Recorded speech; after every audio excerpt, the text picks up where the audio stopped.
রবীন্দ্রনাথ ঠাকুরের প্রশ্ন। ভগবান, তুমি যুগে যুগে দূত পাঠাইছ বারে বারে দয়াহীন সংসারে।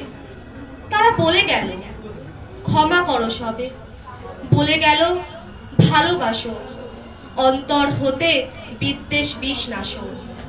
বরণীয় তারা, স্মরণীয় তারা, তবুও বাহির দ্বারে আজি দূর দিনে ফিরানু তাদের ব্যর্থ নমস্কারে।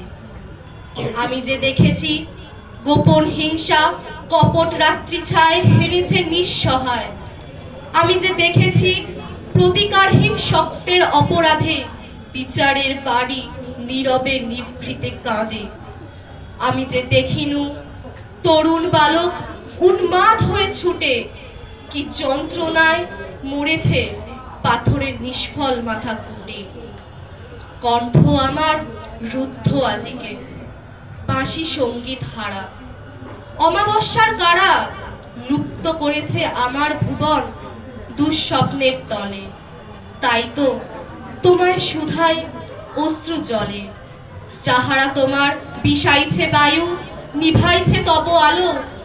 তুমি কি তাদের ক্ষমা করিয়াছ? তুমি কি বেসেছ ভালো? নমস্কার।